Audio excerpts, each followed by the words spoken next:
Do you know why plyometric sequences suck? This is not the way to dunk as fast as possible.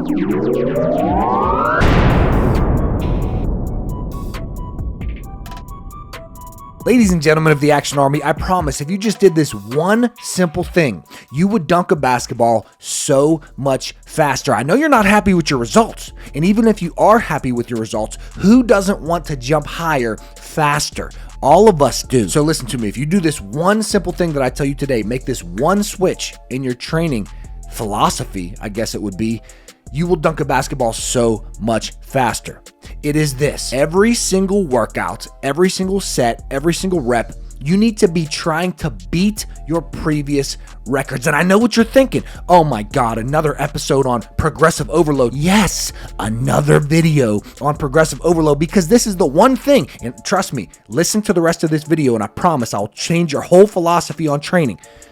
You have to be tracking your progress and measuring it in beating your records. And if you're not doing that, if you do a broad jump and you don't measure your broad jumps, I promise you are not getting the best results that you could. Because let's think about this. Let's do a triple broad jump. If I told one of you or one of my athletes or myself, go do a triple broad jump, great. They do the triple broad jump. Now I say, okay, this time I want you to jump as far as you possibly can. And then they jump as far as they possibly can, in quotes. And then I put a water bottle down or a 2.5 pound plate down. And I say, now I need you to get 1 centimeter past that. And I'll give you $1,000. I bet on everything I love in this world, most people are going to get past that water bottle or that 2.5 pound plate. They're going to beat their previous record, because if you measure it and you have something to aim for, you are that much more likely to get a farther jump. So while we think we are measuring and we think we are giving as much intent as possible, if we really measure it and we really track it, we can get that much more intent. And I'm telling you, it's the millimeters, it's the centimeters, it's the extra inches on these plyos and the extra weight, the extra 2.5 pounds on each side. Whenever you're doing a certain lift, it is that really makes the difference, because you have to force adaptation by giving your body a stimulus that it is not used to. And if you do something, if you just go do a broad jump, your body already knows what a broad jump for 6 feet is, but it doesn't know a broad jump for 6 feet and 3 millimeters.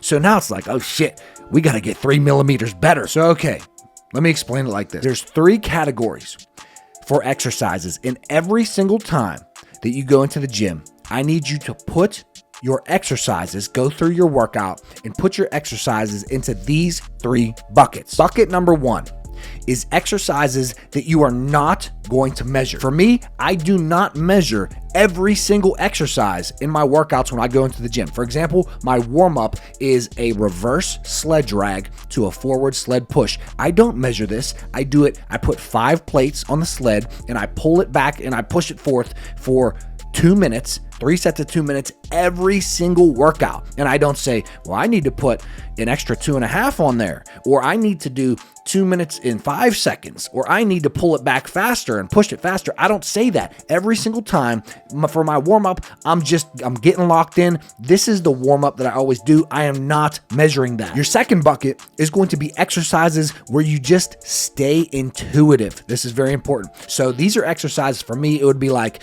single leg hops or back squat. Back squat is a great example, a velocity-based back squat, because I do measure my heavy 5x5 back squat. And every single time I'm going heavy, aiming for improved force production, I do measure that in terms of weight. And if the last time I squatted, I did 315 pounds, the next time I'm going to try to do 320 pounds. So I do measure it if I go heavy on any given exercise, and the intent is to improve force production. But if I do a back squat and the intent is velocity, I might do 10 sets of 3 reps of speed squats with 50% of my 1 rep max, but I am not measuring the velocity or how long it took me to get from the bottom of the squat to the top of the squat. I used to do that. I used to record every single set and put it into my editor and track the milliseconds that it took to get from the bottom of the rep to the top of the rep. And if I couldn't get from the bottom to the top in a deep squat in under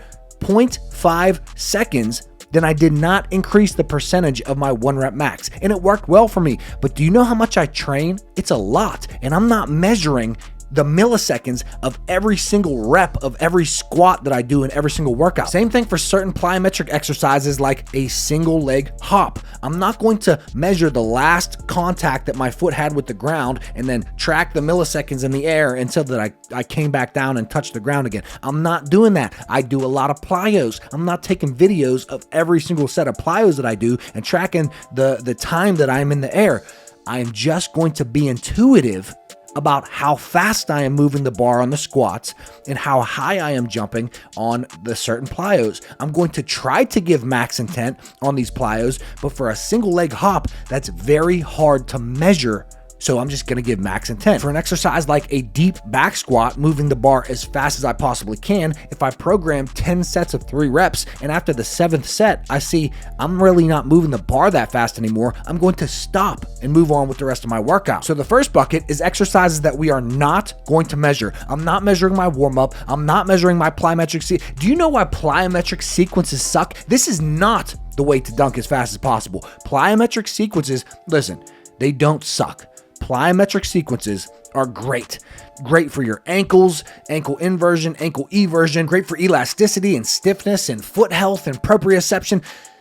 Plyometric sequences are very good. And if you're a beginner, you are going to increase your bounce a great amount with plyometric sequences. And I use plyometric sequences with a lot of my athletes. I'll put one on the screen right now. Look at this plyometric sequence and let's point out the problem. Actually, I'll ask you the question. How many max jumps do you see in this plyometric sequence? I'll give you the answer. 0. You see 0 max effort jumps in this plyo sequence. So it's great for a warm-up, great to fire up your central nervous system and it's fun, but it's not as good as max effort plyos that you measure. So the first bucket of the exercises are exercises that we are not going to measure. I don't measure my warm-up. I don't measure my plyo sequences. I put up a bunch of hurdles and boxes and I do a bunch of fun shit. Bucket number 2 is exercises where we are going to be intuitive and try to give our max intent every single rep, every single hop, every single exercise.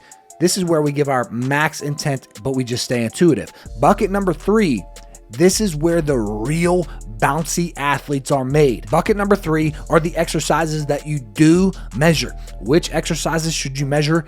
Any exercise that you can measure, you should. So broad jumps, double broad jumps, triple broad jumps into high object touches. This is why small ball dunking is so good, because if you can't dunk a basketball, you better be trying to dunk a soccer ball. If you can't dunk a soccer ball, you better be trying to dunk a volleyball. You can't dunk a volleyball, better be trying to dunk a tennis ball. If you can't dunk a tennis ball, you better go to Dick's Sporting Goods and buy a damn ping pong ball or a marble. And if you can't do that, touch the rim. If you can't do that, touch the backboard. There's infinite ways to measure, but the plyos that you can measure, the max effort plyos that you can measure, this is how you dunk a basketball. That is the one simple thing, is to track your progress and try to beat your previous records every single jump for your max effort plyometrics. If you just did that and you shifted your focus from staying in these 2 buckets, most people are in the first bucket. They don't really measure that much. A lot of you watching, you're probably in this second bucket here. You measure in terms of sets and reps and percentages and box height, and you do give as much max intent as you can. Most of you, if you live here, you probably got a pretty decent vertical jump. A lot of you are here, but I need you to make the shift to this last bucket and start measuring your broad jumps and the plyos that you can, and warming up jump after jump after jump and getting a little bit further and further and further every single rep until you get to those max effort jumps. And then I need you, when you think you really can't get another centimeter, I need you to squeeze out just a little bit more, because that tells our body that is a new stimulus. We need you to change. We need some bounce. Anyways, guys, that is enough yapping for the day. If you want a free bodyweight vertical jump training program, comment JUMP, J-U-M-P, down below in the comment section. If you have access to weights and you are interested in getting one of my Beyond the Rim vertical jump programs, we got Beyond the Rim 2, Beyond the Rim 3, Beyond the Rim Strong and Bouncy, Beyond the Rim Project Plyo. All of this that I'm talking about, everything that I give you on these videos and this YouTube channel is added into my programs. So you can take the guesswork out of it and get a program that is completely programmed, periodized, and progressed for you with all of this added in. This third bucket, all of this is added into all of my Beyond the Rim programs. So get beyond the competition. Stop playing with your results and let's make some gains. Anyways, I'll see you guys tomorrow at 9 a.m. Eastern Standard Time. Love you and see you tomorrow. Peace.